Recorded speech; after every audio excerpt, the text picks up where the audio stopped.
and welcome to another episode of Wine 101 on the Road. I'm your host, Scott Sullivan, and today we've got a real treat in the center of Santa Rita Hills. Just time out. Excuse me, miss. I'm trying to do an interview. Oh my goodness! This is Kathy Joseph, one of the most renowned winemakers in this area and in the state of California. We are at a wonderful place, Fiddlehead Cellars, and in particular, we're at Fiddlesticks Vineyard. So, welcome. Thank you. Thank you. Pleasure to have you here. It's a special spot in my life, and love to share the details of what I do. Excellent. So, Fiddlehead, before we get into where we are in the wines and so forth, let's talk, if we can, just find out a little bit more about you. How did you start and where did you go to school? When did you really develop the passion to become a winemaker? It's a lot of history. As a winery, I'm going into my 28th vintage, so that's pretty exciting. And way back when, I did what a lot of winemakers haven't done, and that's maybe more thinking like a business owner. I wrote a business plan, and I wanted to do something that the wine world would find a little bit new and exciting. So unlike those that mentored me in the North Coast, I decided to focus on exclusively two varietals, Pinot Noir and Sauvignon Blanc. Remember, this is back in 1988. And then also I wanted to work in regions that were a little less well-known and ones that I felt had this tremendous potential to provide us with very place-driven wines. So specifically here in what is now called the Santa Rita Hills, of course it didn't exist when I started, very cool climate, amazing soils, makes just very exciting Pinot Noir, and so I ultimately purchased a property here where I planted these gorgeous vines, and really wanted you to get the sense of where these vines were grown and yet make wines that had the same elegance that, you know, we love Burgundies for. Excellent. And you went and did some of your studies at UC Davis? Yeah, interesting background. So I'm a Midwest girl. I grew up outside of Chicago in Evanston, and went to college in Madison, Wisconsin. I actually studied microbiology and biochemistry in anticipation of interest in going to medical school. I was extremely studious as a young kid, and for better or for worse, by the time I left college, I was less interested in going to more school, especially medical school. I realized that my skill set and what I studied was incredibly well suited to the wine business. This was like pioneer woman coming down here. There wasn't a lot of grape, well, there might have been grape growing, but real quality wine growing region, it wasn't necessarily known yet. Yeah, there were, as far as the Pinot Noir world is concerned, there were 3 major vineyards planted in Santa Barbara County. The one across the street from Fiddlesticks is Sanford and Benedict Vineyard, and then up in Santa Maria is Sierra Madre Vineyard, which I worked with in the early years, and then of course Bienacida, which still exists. And one of the problems was that when Sierra Madre sold, there really wasn't much opportunity to buy grapes for a brand that wanted to focus on more specialty production. And so my options were limited, and I decided I needed to figure out how I could afford to purchase some land, which was through a partnership that I had to figure out. And really what won my heart was tasting some of the very old wines that had matured over time that were produced from the vineyard across the street. So Richard Sanford in the early 70s made some wines that just really performed so well over the long haul that I was a believer that if I bought the place across the street, that I would have access to some of the same character that was found in those wines. And it's all attributable to our unique east-west valley here. That's very cool. Now, when you decided to buy, were there vineyards on this property? No, this was dirt. It actually was farmed for flowers, for seed, as much of Lompoc Valley was. Fortunately, the wine industry could move in and keep this area in ag land. Fiddlesticks is a sustainably certified vineyard through the SIP program. And we submit to third-party review every year to verify that we're good to the earth, not only on the basis of chemical use, but water use, energy use, our education program for the farmers, how we manage the perimeter of the grounds, how we run our business. It's all important to this certification. Yeah, that's fantastic. So you bought this property, then you started planting. Now, right now, I'm looking and I see vineyards all the way around. I mean, grapes all the way around me. So, about how many acres is here? This is actually 99 acres planted.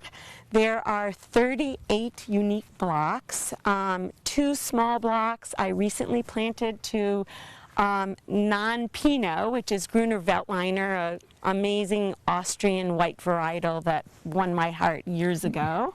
But the rest is Pinot Noir, and you think that I'd make a lot of wine, but actually I'm a very small 5,000 case producer. And I bought the land so I could make exceptional wines and have a great source of fruit, but I sell most of these grapes, and so I'm in a unique position where I can cherry pick through what I think are the more exceptional blocks for ultimately what falls under the Fiddlehead label. What should we know about this that makes it so special? In part it's the dirt. We have wonderful clay loam soils that have Monterey shale and chert in them. You can sort of see some of the rocks that are broken up now from the farming. It's very good drainage. The clay in the soil has high water holding capacity, so we irrigate on a very limited basis. Of course, there's more ambient humidity because of the fog. That all lends itself to what this place is all about. We managed to get just the right amount of sunshine, and at the same time the climate is especially cool, if not cold, all important to the varietal that we planted, mostly Pinot Noir. But also I think it's my attention to detail in the vineyard, and the farming is top of its game. I'm extremely involved at every step of the way, from how the vines are pruned in the wintertime to leafing for exposure of the clusters, to dropping crop.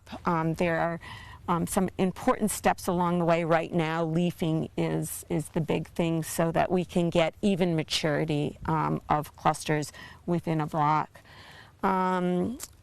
So we're in late spring, early summer right now, and so the vines behind are at that stage. What are some of the things you're doing, attention to detail on? Yeah, it's a little hard to show on this side because we're leafing on the west side in this section of the vineyard. That's one of the choices we make. But there are wonderful little clusters hidden here under these leaves, and we like them hidden because we're protecting them from sunburning.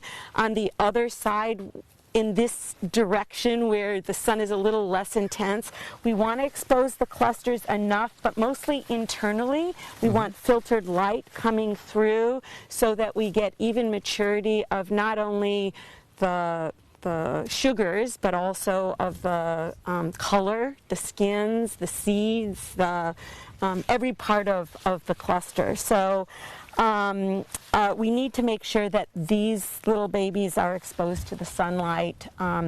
So when comes time to harvest, the decision is hardly based on what the sugar is.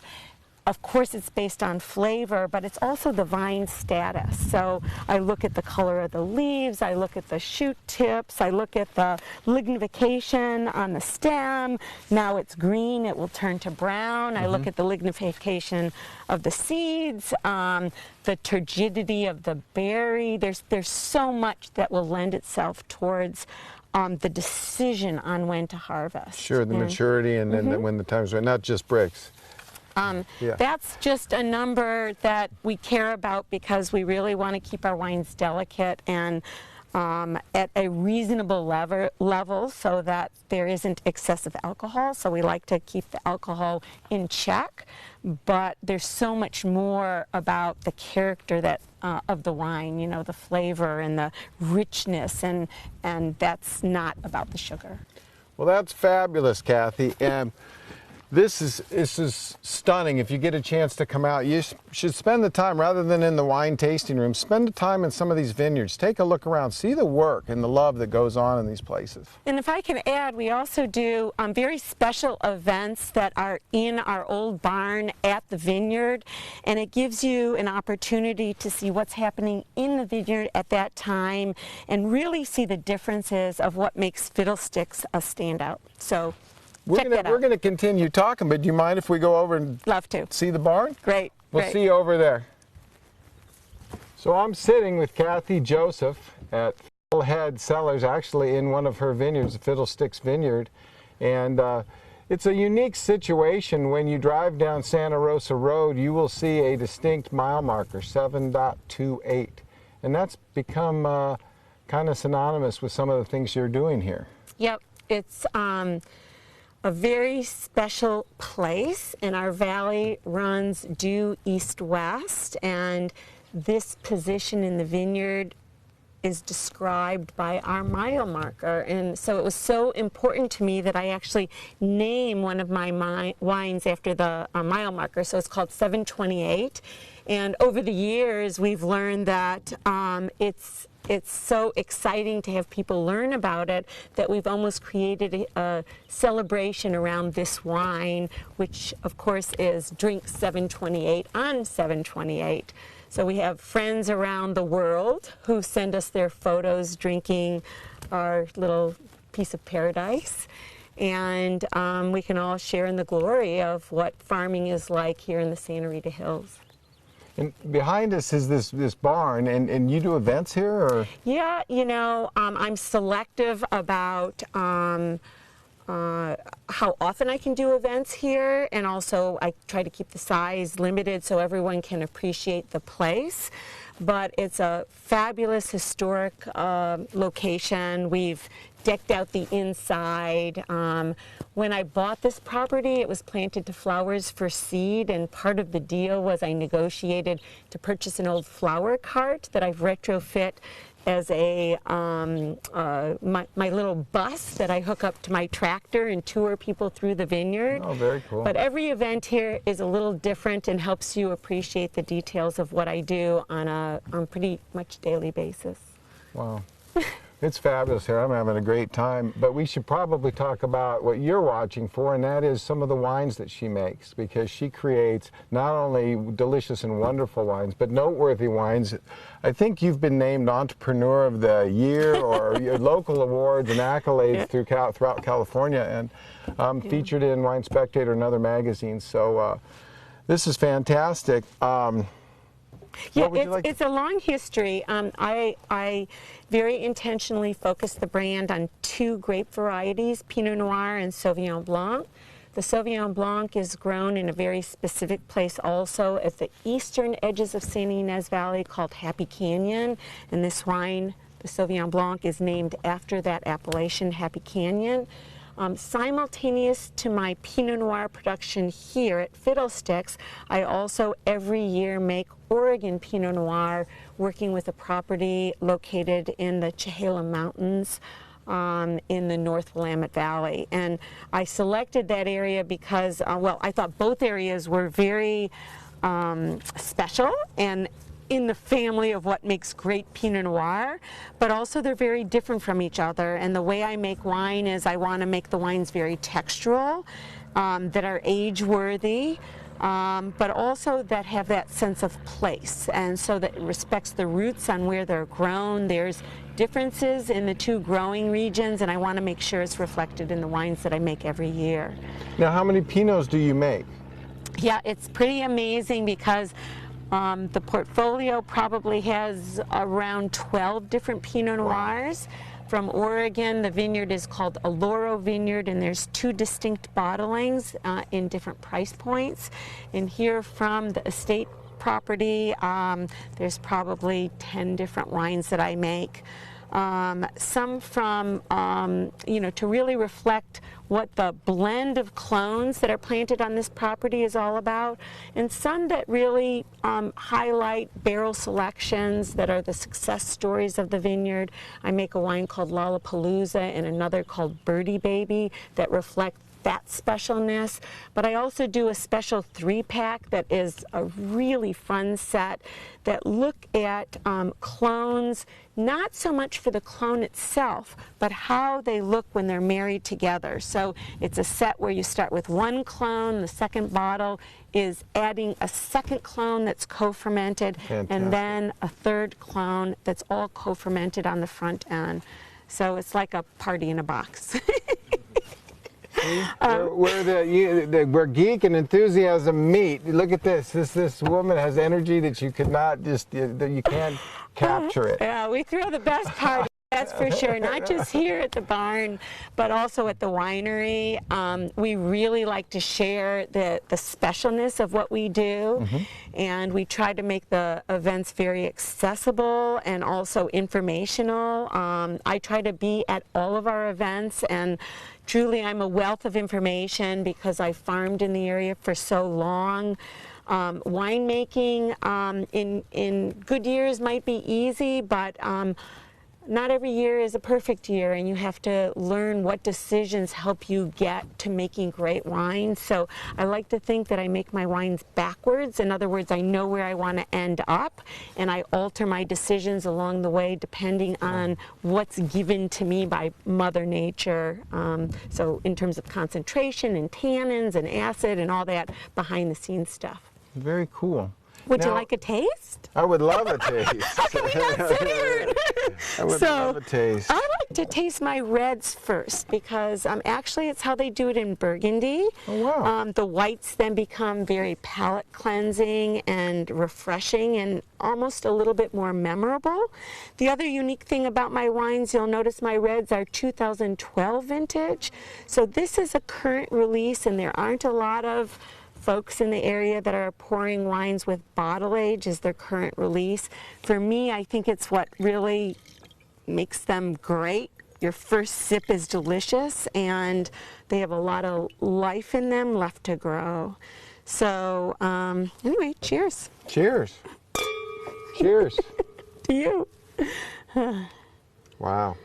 So you get a lot of the spice in the aromatics. Typically, Santa Rita Hills is known for kind of a black cherry cola base. From Fiddlesticks, we additionally get a little bit of black pepper and maybe a little bit of anise, depending on the vintage, a little bit of fennel, which we like. I try to make these wines so that they have lots of layers to them, but they still kind of coat the tongue in a very supple way. And the most important thing to me is the length of the wine. I want the flavor to be very memorable, and it's what makes you want to take that next sip. Sure. Well, I haven't tasted, but the smell alone is intriguing. It's bright, and I would never guess just from looking at this and smelling it of the age, you know. Yeah, yeah. Because it's just bright fruit. Most folks are releasing 2014 now, and while they have the potential to be stunning wines, I think I'd describe them more of, a fruit and acid package, the bright acidity and fruity, but in more of a unidimensional way. And I really want my wines to show the fullness of the integration of flavors. I want it to be difficult to break apart the flavor components. That's terrific, and I'm still tasting the finish. Yay! Excellent. Would you like to try some of the other ones? I would love to. So tasting wine with you is fun. I enjoy it. And it's kind of crazy when you like your own wine, you know. I'm the most critical. But let's get rid of 728 here. I consider it done. And I'll give you a little taste of the Oregon bottling. It's called Oldsville Reserve, which has interesting origins. It's actually, Oldsville is the name of the road off of which the winery existed when I made my wine in Oregon for the first 15 years. Oh, wow. And ultimately I decided I could improve on the winemaking by going to Oregon and decide when to pick and also supervise the harvest, but bring the grapes down to my winery here where I have specialized equipment. And so you bring the Oregon grapes here, so everything's made in the same facility. Exactly, exactly. So Oregon has very different aromatics. Often it has more blueberry, sometimes a little earthier note to it. I want to, as I mentioned, really embrace the volcanic soils that are in Oregon. And the attitude, however, is to make, again, a very graceful Pinot Noir that respects the grape from where it's grown. And I try to do that with my Sauvignon Blanc as well. So that puts it in a very unique position. It's not in-your-face kind of overly fruity, overly acidic style. It's meant to look a little bit more like what we get out of the Loire Valley, say a Pouilly-Fumé. It's more of old world technique. So there's a partial barrel fermentation, but the interest is making the oak component very hidden in the wine and add more to the textural grace of the wine. Yeah, and these are wonderful. Both very light and elegant, with it just packed with flavor. A little more dust perhaps on the Oregon. Just a different mouthfeel. I mean, they're just both fabulous, but completely unique. You know, I'd never want you to pick a favorite. It's why I can make 10 different ones. It's, you know, I think we don't wear the same shirt every day, and it really adds diversity to the table.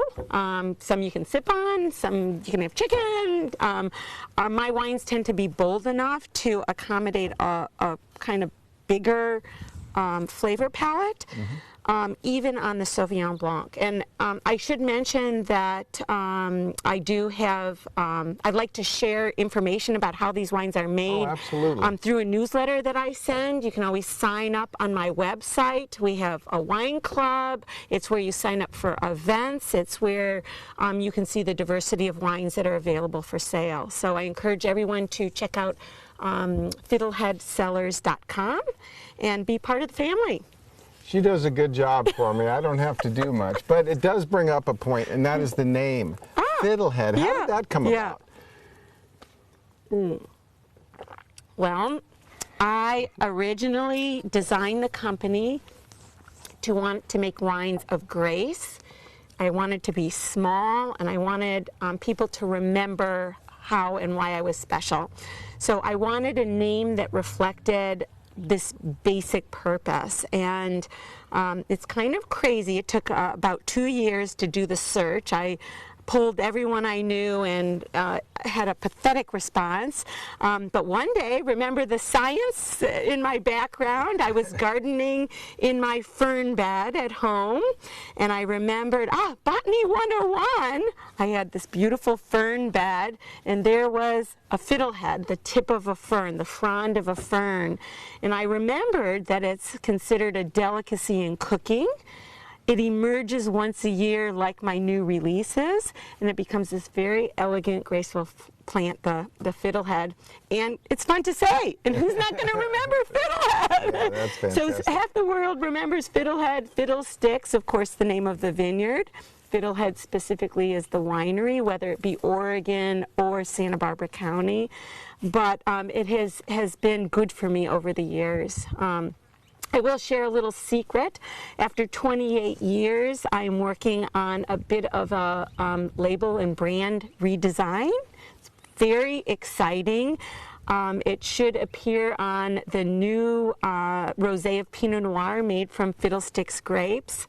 The logo gets a little bit of a tweak, and I think the label just takes on a new elegant flair to it. So it's something to look out for in the future, and we'll be announcing through our newsletter. Very cool. Now when you come to this area, her tasting room is where the winery is, and that's over in what is referred to as the wine ghetto, and I'm sure you've heard of it before, but the cellar there and tasting room is there. That's where people will get to go. And if you're here and you want to have a wine that's as vibrant and alive and passionate as our guest here, then you should definitely stop by Fiddlehead and take a look, because they're just delicious. And they're all a little bit different and very, very significant.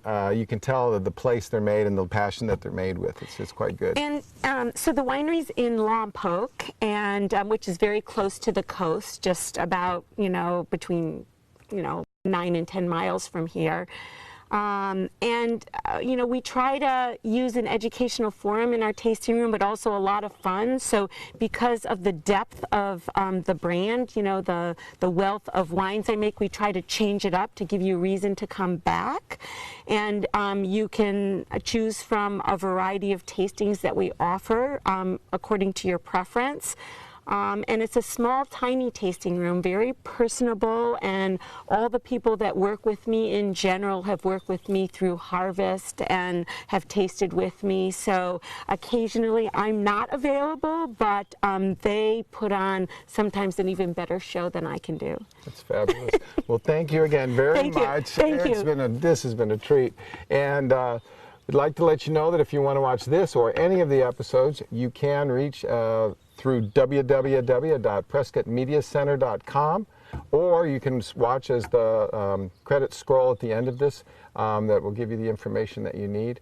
As always, I want to thank producer Jim Liberti, assistant Dan and Strauss, and also everybody that was involved in making this happen. One last note, I feel honored in a way. If any of you remember the movie Sideways, Kathy was interviewed by... Actually, by Alexander Payne here at Fiddlesticks, but it's a great introduction.